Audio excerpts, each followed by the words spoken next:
आरोपी फर्जी loan app द्वारा लोन देकर करते थे ब्लैकमेल। आरोपियों द्वारा 0% ब्याज के नाम पर वसूलते थे 40% तक ब्याज। 50,000 के लोन के नाम पर 20,000 प्रोसेसिंग फीस काट कर देते थे। 30,000 रूपए। 1 लाख रुपए के लोन पर 40,000 रूपए प्रोसेसिंग फीस काट कर देते थे 60,000 रूपए। आरोपी लोगों को कॉल करके धमका कर करते थे पैसों की मांग। आरोपियों ने मुंबई में बना रखा था फर्जी लोन ऐप का कॉल सेंटर। तकनीकी सहायता के माध्यम से आरोपियों को किया गया गिरफ्तार। आरोपी फरियादी के रिश्तेदारों को भी करते थे ब्लैकमेल। आरोपी लोन ऐप के द्वारा फरियादी का डाटा करते थे चोरी।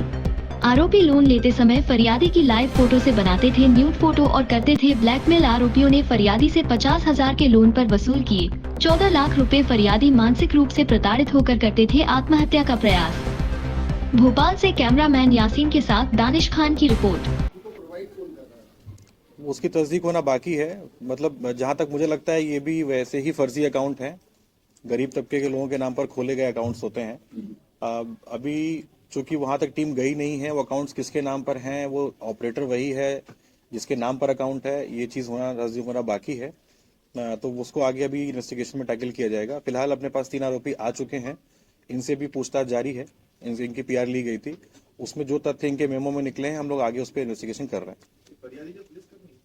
हाँ, इसमें फिलहाल ये एक ऐसा फ्रॉड है जिसमें जितने भी लिंक्स मिल रहे हैं वो भी इंडिया के अंदर के ही हैं। चाइनीज लोन ऐप वाला जो मामला होता है वो भी ऐसा ही होता है। उससे अभी इसका कोई लिंक क्रिएट नहीं हुआ है। ये कॉल सेंटर्स जो क्रिएट हुए थे, जैसे कि आपको पता होगा रातीबड़ वाला जो एक मामला हुआ था जिसमें चाइनीज लोन ऐप के माध्यम से परेशान करने के बाद एक परिवार ने आत्महत्या की थी। ये मामला भी वैसा ही है, बट इसमें अभी कोई चाइनीज लिंक नहीं मिला है। हो सकता है आगे इन्वेस्टिगेशन में कहीं कोई इनके मनी ट्रेल में ट्रांजैक्शन में ऐसा कोई लिंक मिले तो उसको भी आगे हम लोग इन्वेस्टिगेट करेंगे।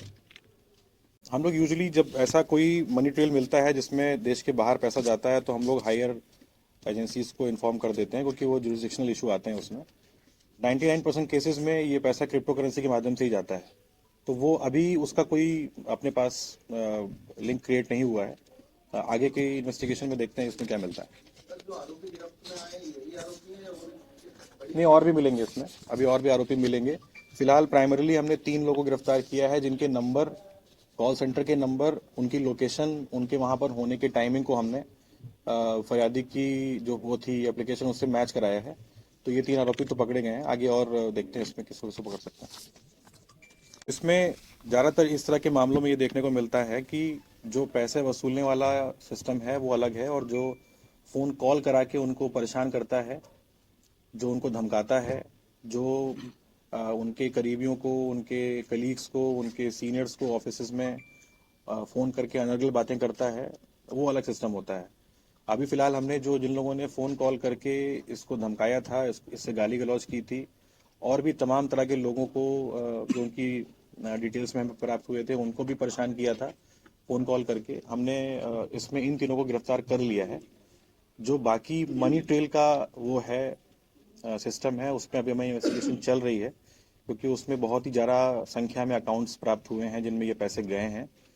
उसमें जल्दी ही हम लोग उसमें भी कुछ लोगों को गिरफ्तार करेंगे। उनके अकाउंट्स की डिटेल जैसे ही प्राप्त होती हैं उनकी इन्वेस्टिगेशन के बाद आगे उसमें टीमें रवाना की जाएंगी।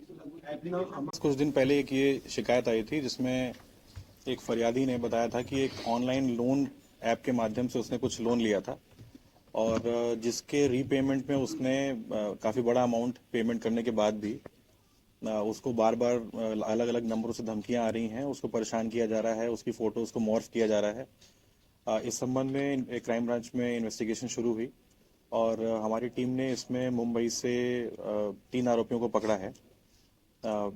वहाँ पर पहुँचने के बाद, मुंबई पहुँचने के बाद ये एक सिस्टम हम लोग को समझ में आया कि इस तरह के लोन ऐप्स के पीछे 2 तरह के सिस्टम काम कर रहे होते हैं। एक तो जो अकाउंट्स होते हैं जिनमें पैसे जाते हैं, वो एक सिस्टम अलग है, वो एक अलग रिजीम है। दूसरा सिस्टम होता है जो फ़ोन कॉल्स के माध्यम से लोगों को परेशान करते हैं और उनसे वसूली करवाते हैं। इस मामले में जो फिलहाल अपने पास 3 आरोपी पकड़े गए हैं, ये तीनों नवी मुंबई के हैं।